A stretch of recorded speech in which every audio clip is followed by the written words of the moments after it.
Toilet بنانے والی scheme ہوئی, یا پھر سلنڈر جو ایک سبسڈائز سلنڈر, گیس کے سلنڈر جو ہر گھر میں یا بہت سے گھروں کے اندر خاص کر کے اتر بھارت میں جو دیے گئے, جس میں ہم نے یہ بھی دیکھا کہ جو عورتیں ہیں انہوں نے کھل کے اور تھوک میں مودی جی کو جو ہے ووٹ دیا ہے. تو یہ جو ابھی بھی جو غریبوں کے لیے اس طرح کی جو اسکیمز جو دی گئی ہیں, اور یہ دیکھیے عارفہ کی یہ جو اسکیمز ہیں یہ سرکار کی طرف, حکومت کی طرف سے آئی ہیں, لیکن مودی جی نے اپنے آپ کو ان اسکیم سے بہت ہی آئیڈینٹیفائی کر لیا تھا. تو جب ہم بھی اپنے کیمپین میں جب اپنے اس میں جاتے تھے رپورٹنگ میں, تو ہم کو بار بار لوگ یہی کہتے تھے کہ ہم مودی جی کو ووٹ دیں گے, مودی جی کو دیں گے. تو جب ہم پوچھتے تھے لیکن کیوں, تو ان کا یہی جواب تھا, خاص کر کے عورتوں کا یہی جواب تھا کہ دیکھیے انہوں نے ہمارے لیے کیا کیا نہیں کیا, ٹوائلٹ بنا دیے, گیس کی ٹنکی جو ہے وہ لا دی. تو ایک یہ جو آئیڈینٹیفیکیشن نریندر مودی کا خود کا آئیڈینٹیفیکیشن یہ ساری اسکیمز کو لے کر ایسا لگنے لگا تھا کہ لوگ یہ نہیں پہچانتے. جیوتی سوری میں آپ کی یہاں بات کاٹوں گی because I am sure you have other reasons, کیونکہ بہت سی خبریں جو آئی تھیں ڈی مانیٹائزیشن کے حوالے سے خاص طور پہ, تو اس سے تو ایک امپریشن یہ کریٹ ہوا تھا کہ جو زیادہ ونریبل یا زیادہ غریب لوگ ہیں ان کو بہت نقصان ہوا ہے کچھ پالیسیز کا جو اس حکومت نے انٹروڈیوس کی. بٹ آپ کہہ رہی ہیں کہ ان کا اتنا اثر نہیں پڑا جتنا کہ جو انہوں نے غریب لوگوں کے لیے دوسری اسکیمز انٹروڈیوس کی ان کو فائدہ زیادہ ہوا ہے. جی عارفہ, یہ جو ڈی مانیٹائزیشن یا نوٹ بندی کا جو بات جو آپ کر رہی ہیں, یہ نومبر 2016 میں ہوا تھا.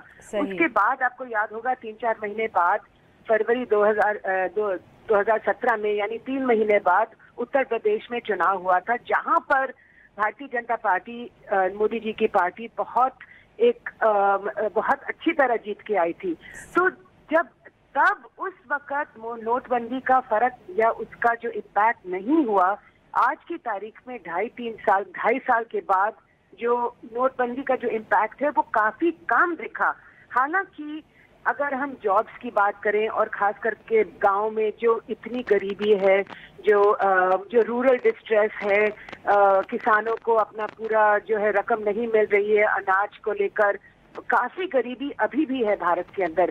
لیکن اس سب کو ایک ہوپ یا یہ جو ایسپریشنل والی بات اگر ہم کہیں, تو مودی جی نے کہیں نہ کہیں اس کو اپنی مٹھی میں ڈال کر یہ کہا لوگوں کو, ان کے سامنے یہ رکھا کہ دیکھیے میں بھارت کا پردھان منتری, آپ مجھے 5 سال اور دیجیے اور میں آپ کو بھارت کو, آپ کو اور صرف آپ ہی کو نہیں لیکن پورے بھارت کو ایک بہت ہی اونچی جو ہے آگے اس کو آپ کو لے جاؤں گا. اور یہ وکاس والی جو باتیں بہت ہو رہی تھی, تو ایک طرف تو یہ دیکھا گیا کہ Modi, I am India is Modi and Modi is India, جو انہوں نے ایک اپنے آپ کو, جیسے بہت سے لوگ کہہ رہے ہیں کہ اس کو ایک انٹرنیشنل ٹرینڈ سے بھی جوڑ رہے ہیں کہ جیسے دنیا کے اور کونوں کے اندر ایک اسٹرانگ لیڈر جو ہے اس کی لوگوں کو خواہش ہے, اور شاید بھارت کے اندر بھی بہت سا ووٹ اس لیے بھی پڑا ہے کہ وہاں بھی people want to see a strong leader.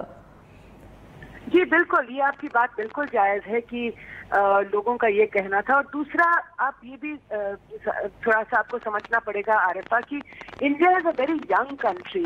ہماری آدھی جو پاپولیشن ہے وہ 35 سال سے کم ہے. تو ایک یہ جو بہت ہی ہوپ فل ینگر جنریشن جو چاہتی ہے کہ انڈیا بہت ایک اپنی اونچائی پہ اور باقی دیشوں کے مقابلے میں ایک اس کی ریپوٹیشن بھی بڑھے, یہ سب تو ظاہر ہے یہی تھا.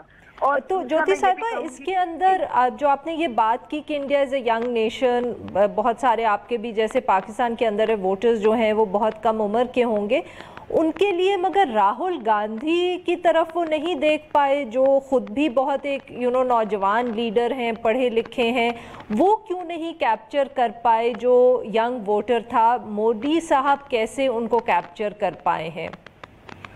یہ آپ کا بہت ہی اچھا سوال ہے عارفہ, اور یہ میں نے خود یہی سوال بار بار لوگوں سے یہی پوچھا کہ راہل گاندھی جو قریب 47-48 سال کی عمر ہے ان کی, وہ کیوں نہیں اس ووٹ کو کیپچر کر پائے, جبکہ مودی جی 20 سال